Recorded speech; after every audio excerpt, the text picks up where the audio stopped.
What's going on, guys? Welcome back to Limitless Racing.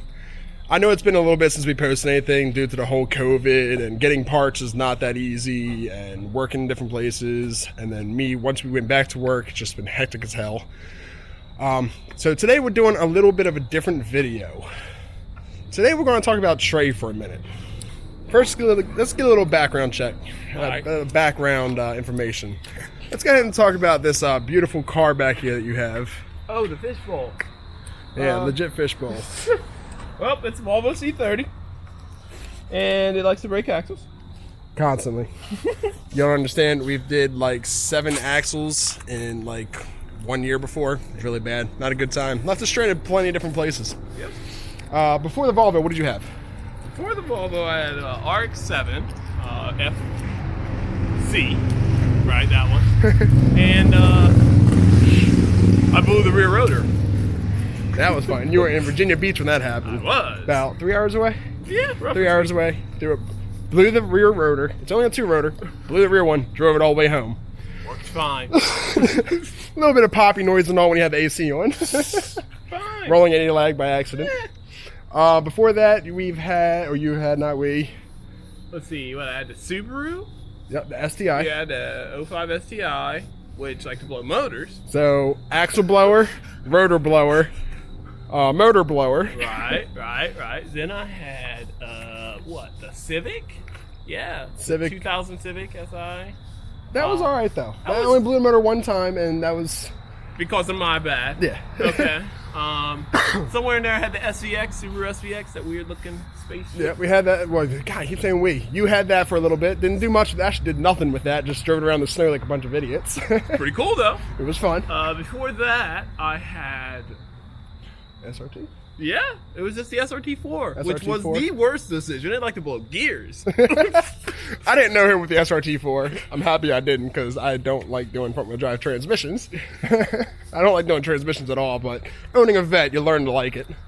Especially an automatic one. So, now we got a little backstory of all of his pristine cars. My man decides to buy a plane ticket and fly. How long was the flight? It's only 50 minutes. 50-minute flight. Yeah. Which is easy. Nice, simple cruise. Jump on and go. What you do, Trey? Well, I bought myself a 2015 Chevy SS. Ooh.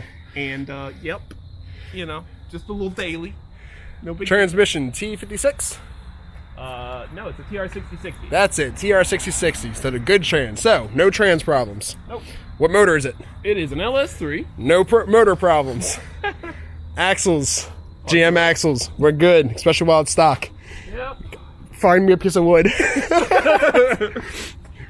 But yeah, my man finally bought a real car and got himself an LS. Yes, I said a real car. Okay.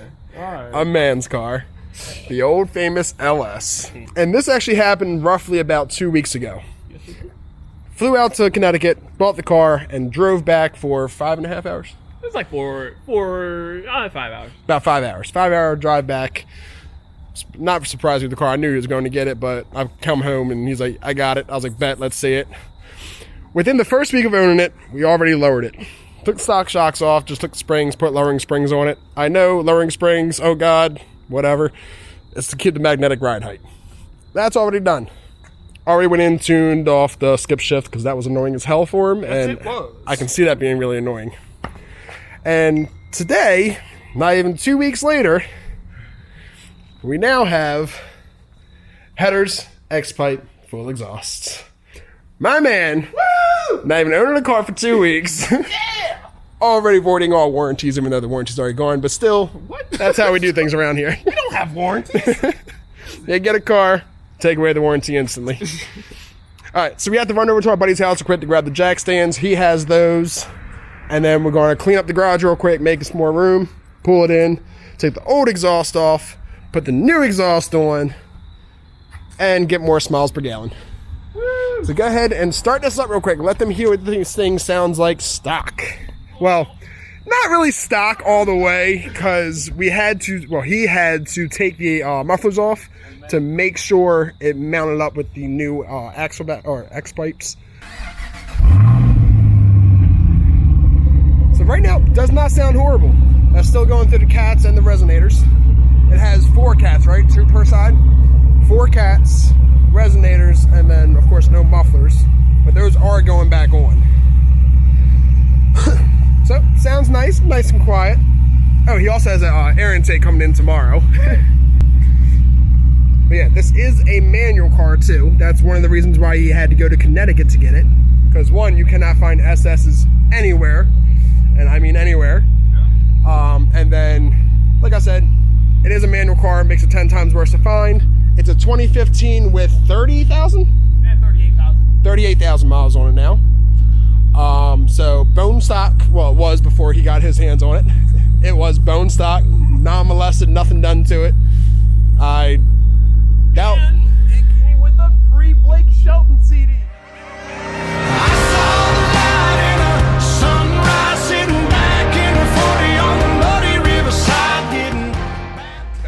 Best part, Blake Shelton all the way. I'm just kidding, I don't like Blake Shelton. I don't think he does either. No. But yeah, like I said, it is a clean car. The inside of the car, everything is spotless. This car is amazing. Oh, and the best part too, this damn thing parks itself. It has its own parking button. If you guys don't believe me, we will show you. Blew our mind. All you do is let out the clutch after it finds a parking spot and it turns the wheel in all by itself. It's crazy. So let's go ahead, run over to our buddy's house real quick and grab the those things. Jack stands. Nope. All right. Peace.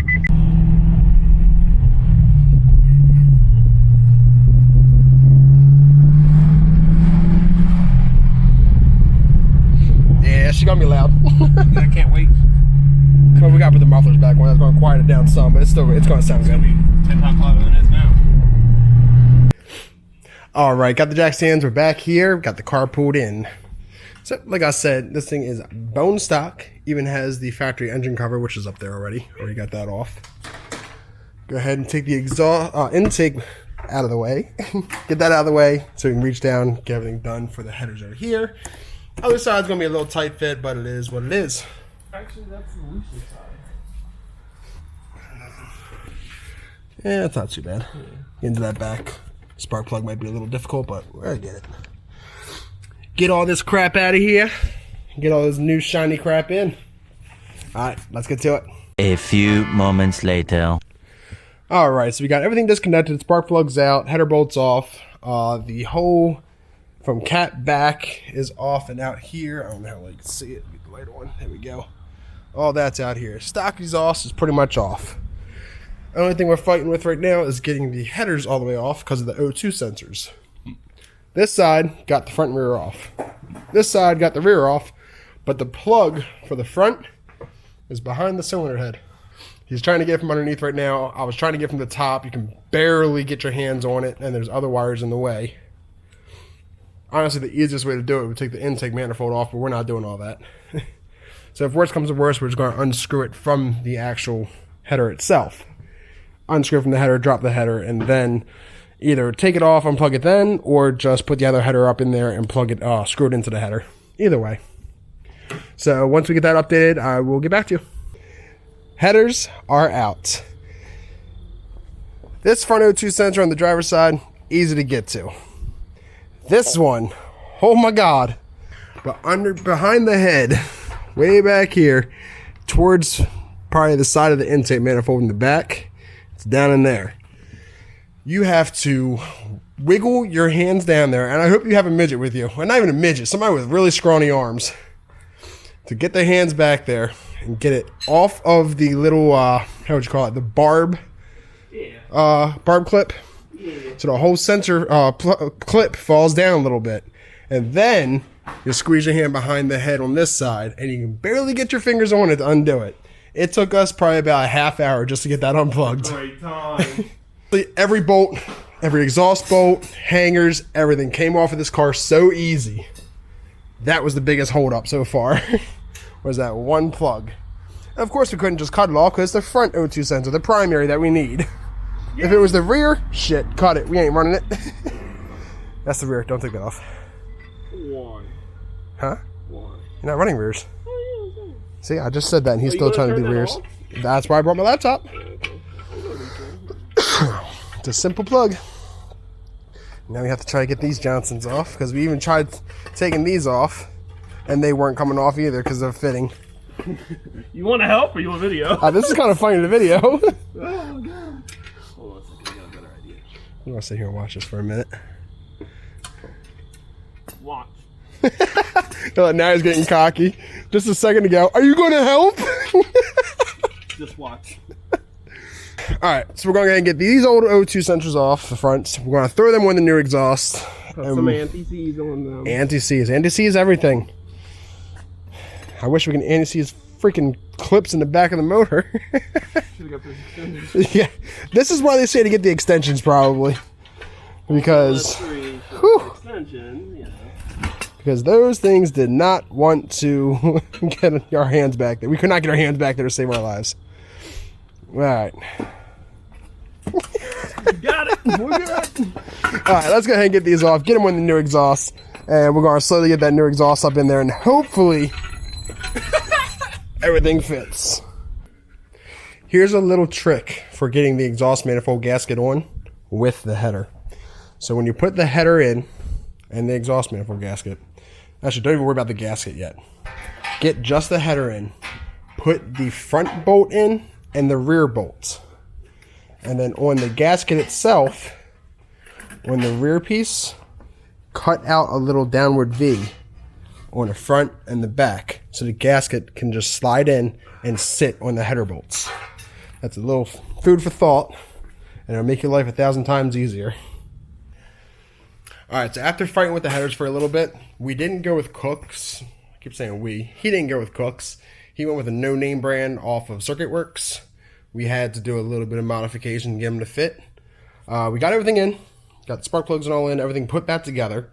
Got the full exhaust on. It is the headers, X-pipe, straight back to the factory mufflers.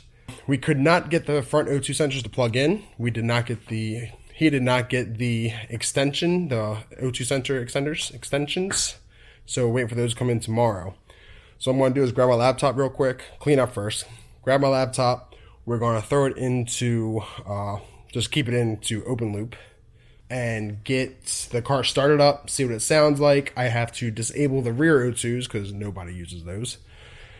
And also turn off the cat heating so it's not dumping extra fuel. Everything's put back on. We flashed the tune on, shutting off the O2 sensors. He's going to go ahead and start it up, and we're going to see how she sounds.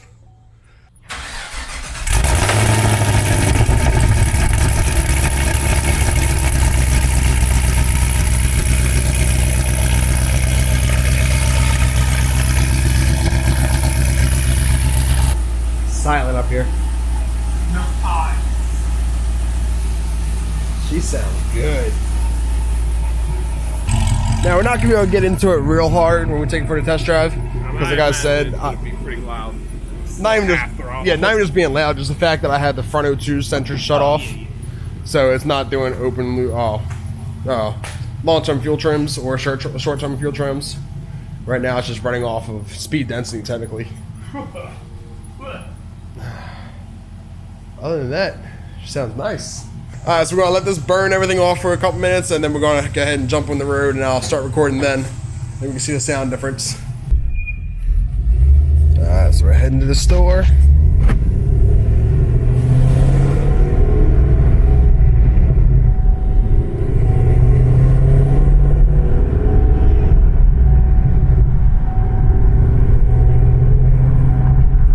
Sounds really tame under partial throttle.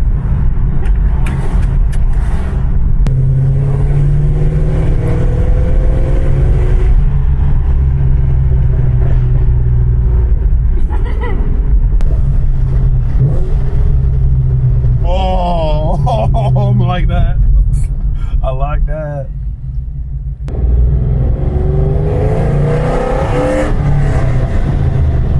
Oh. I think Trey likes it. Alright, we're gonna run into Rural Farms, grab what we need to grab, but so far she sounds great. Alright guys, back at Trey's house. We have to pull the exhaust back off pop the header, the driver's side header back off, and clearance it for the steering shaft. Okay, it's rubbing on the header oh so slightly, but it's enough to be an annoyance. So we're gonna jack it up. I jumped. We're gonna go ahead and jack it up real quick. Take off the header, clearance it just a little more. All right, just got done. Took the header back off. Took the full exhaust off to get the header off. Clearanced it. Deeper headers, you have to take a little persuasion to them, like a hammer, and bang in the one runner. Did that, got it clearance. It's not hitting the steering shaft anymore. So we're good to go. It's 5 o'clock in the morning. Now we gotta start it up and get it out of here, which we're not looking forward to doing. But I guess that's it for today's video. Thanks for coming by. Appreciate it. Don't forget to like, comment, and subscribe. Once again, congrats, Trey, for the new car, the real car. Whoa. Hold on. The real car. You saw his other ones. Wow. Alright, guys. Once again, like, comment, subscribe. Peace.